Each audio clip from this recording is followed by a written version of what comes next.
দুপুর শুরু হয়ে যাবে। এই সময় ভিয়েতে আসিন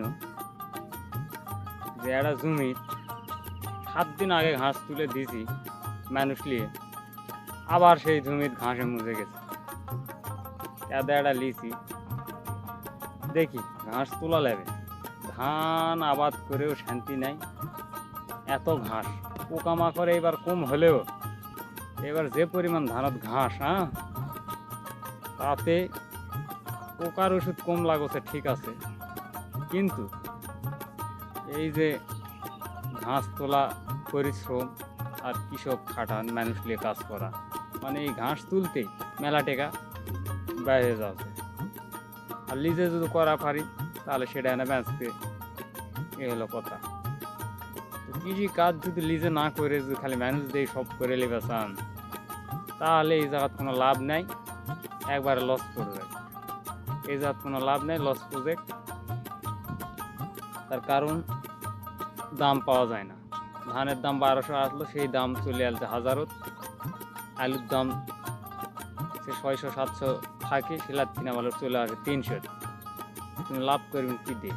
নিজে যদি শরীর দিয়ে খাটে কাম করা পারি তাহলে হয়তো 2 টাকা থাকবে, না হলে এই হাল বোয়া, কিষান খরচ, মানুষ খরচ, পানি খরচ দিতে দিতে শেষ।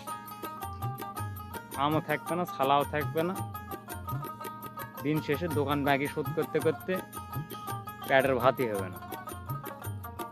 তো যাই হোক, যাই, পেটের ভাত তো করা লাগবে, বুদ্ধি নেই, নিজের কাম নিজে করা লাগবে।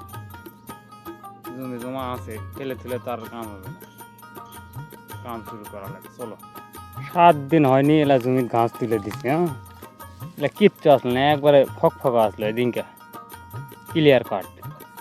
আবার সে মুজে গেছে, মানে ধান ছোটোই আছে, মানে ঘাসেরই এত দৌড়, ধানের কোনো বেলি নেই। এই জন্য আবার এলা তোলা লাগবে, বুদ্ধি নেই। লুঙ্গির ভুঁড়িত কষায় গিরা দিয়ে নিল, কারণ এই গিরা না দিলে এই ধানের খুশমুশি মুসমুসি লুঙ্গির ভিতর ঢুকে ঠ্যাঙ্গ তেমনভাবে ধরবে, ঘাস তোলা তো দূরের কথা, বাইর দৌড়ে হুঁশ পাওয়া যাবে না। তারপরে ধ্যাম তোলা শুরুকে দিন। আমাকে ঘাস তোলার সিস্টেম হলো, প্রথমে ভিঁয়ের চতুর্ধার মানে আল দিয়ে একবারে তুলে শেষকে দেবো, তারপরে মধ্যে তুলবা লাগবে। এই জন্য আগে আলের পাতা মেরে দিবা লাগলো ফটাফট, দেখি ক্যাদা লাগছে না, এই জন্য ক্যাদা থুয়ে দিন, হাত দিয়ে গুদাকে দেবো, ব্যাপারই লয়।